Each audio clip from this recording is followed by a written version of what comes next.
বন্ধুরা, বাংলাদেশে চিন্ময়ের প্রভুর গ্রেপ্তারি নিয়ে বাংলাদেশ কেন পুরো বিশ্ব বাংলাদেশের বিরুদ্ধে চলে গেছে। ভারতবর্ষের বিভিন্ন স্থানে বিভিন্ন আন্দোলন হয়েছে। শুধু তাই নয়, বাংলাদেশ সরকারকে আমেরিকা, ভারত, বিভিন্ন দেশ ওয়ার্নিং দিয়েছে যে চিন্ময়ের প্রভুকে ছাড়তে হবে এবং বাংলাদেশে সংখ্যালঘুদের নিরাপত্তা নিশ্চিত করতে হবে। এটা বিভিন্ন দেশ বলেছে, বিভিন্ন আন্তর্জাতিক সংগঠন বলেছে। কিন্তু বাংলাদেশি তো ভাই বাংলাদেশি, সে হিন্দু হোক বা মুসলিম হোক বা যেই ধর্মাবলম্বী হোক না কেন, সে বাংলাদেশি। সে হচ্ছে প্রথম বাংলাদেশি, তারপরে সে অন্য কিছু। এটা আমি আমার ভিডিওতে বহুবার বলেছি, কিন্তু বহু ভাই আমার ভিডিওতে সে কমেন্ট করেছে যে সমস্ত বাংলাদেশি ভারত বিরোধী নয়, এটা কমেন্ট করেছে। তাই আমি সবার আগে এই পোস্টটা দেখাচ্ছি, দেখুন।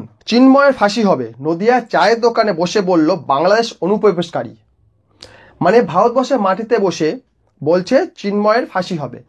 চিন্ময় কি অপরাধ করেছে? তারা একটা আন্দোলন করছিল কি নিয়ে?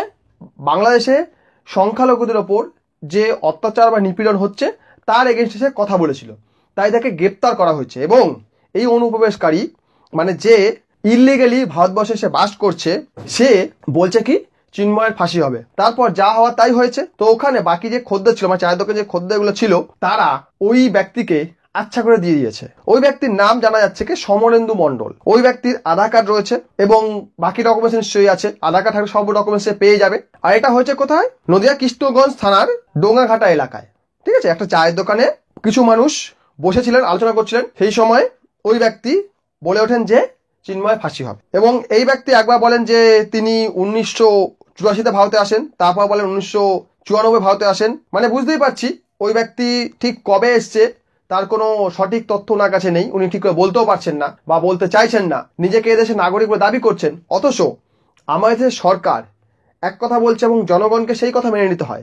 দেশের সরকার যা বলে জনগণকে তাই কথা মেনে নিতে হয়। আমাদের সরকার বা আইন যদি কোনো দেশকে রেকগনাইজ না করে বা কোনো ব্যক্তিকে বা কোনো সংগঠনকে ব্যান করে, সেটা আমাদের মেনে নিতে হয়।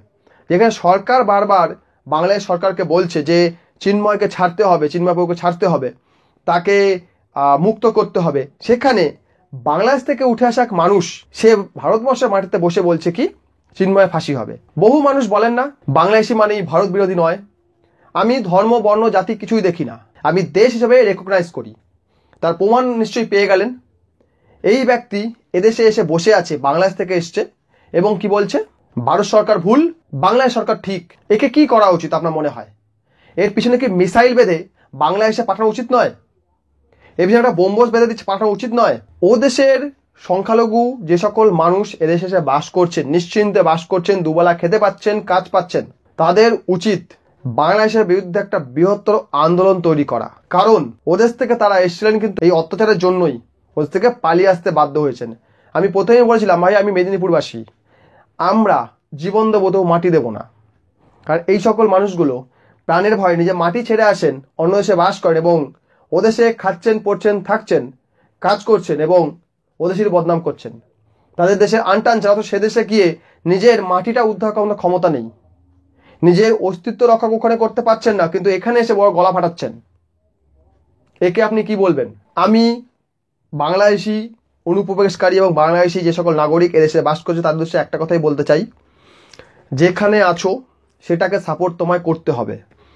তুমি যদি আমেরিকায় গিয়ে বাস করো এবং আমেরিকাতে বসেই আমেরিকাকেই বদনাম করার চেষ্টা করো বা আমেরিকার নামে কটু কথা বলো, তোমার স্থান কিন্তু শ্রীঘরে হবে। ভারতবর্ষে ওই ধরনের কোনো আইন নেই, কারণ আমাদের রাজনৈতিক পরিস্থিতি অতটাও মজবুত নয় যে ওই ধরনের কোনো আইন তৈরি করবে। এখানে একদল তৈরি করতে গেলে অন্য দল বাধা দেবে, তারাই সরকারের এগেনস্টে চলে যাবে এবং সরকার চেষ্টা করে প্রত্যেককে নিয়ে থাকতে। কারণ এটা ডেমোক্রেসি, এটা কোনো রাজতন্ত্র নয় বা স্বৈরতন্ত্র নয়, এটা হচ্ছে গণতন্ত্র। তাই গণতন্ত্রে সকলের মতবাদ নেওয়া হয়, সকলের কথা শোনা হয়। তাই কিন্তু সরকার কোনো একটা শ্রেণী বা কোনো জাতি বা কোনো একটা বর্ণকে আলাদা চোখে দেখে না, সকলে সমান চোখে দেখে। সকলকে সমান চোখে দেখে বলেই কিন্তু সকলে সমান অধিকার নিয়ে আমরা দেশে বাঁচতে পারি। তাই ভারতবর্ষে এই ধরনের কঠোর আইন তৈরি হয়নি। আইন আছে, বাট সেটা কঠোরভাবে প্রয়োগ করা হয় না। যদি সেটা করা হতো তাহলে ভারতবর্ষের জনসংখ্যা ইমিডিয়েট 10 কোটি কমে যাবে। সবার আগে পশ্চিমবঙ্গের কমবে, তারপর অন্য স্টেটের জনসংখ্যা অনেক কমে যাবে।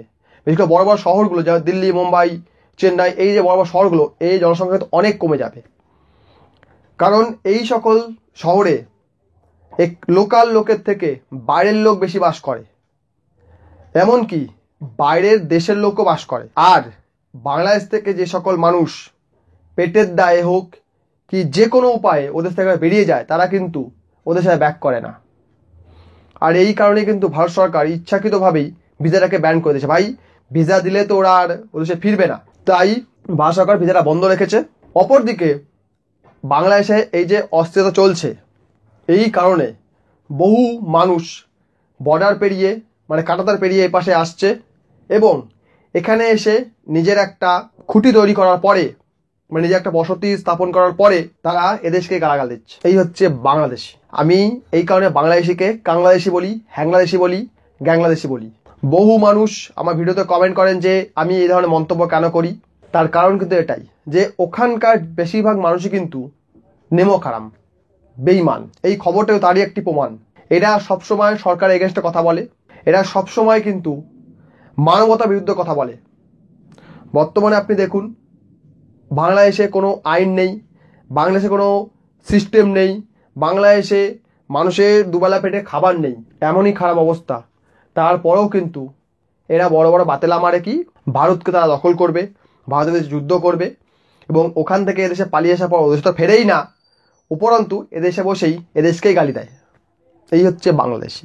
আপনার মতামত এই ভিডিও কমেন্ট বক্সে জানিয়ে যাবেন। আমি আমার মতবাদ আপনার সামনে রাখলাম। ভিডিও ভালো লাইক করবেন, কমেন্ট করবেন, শেয়ার করবেন, চ্যানেলটা সাবস্ক্রাইব করবেন। ভিডিও দেখার জন্য অসংখ্য ধন্যবাদ।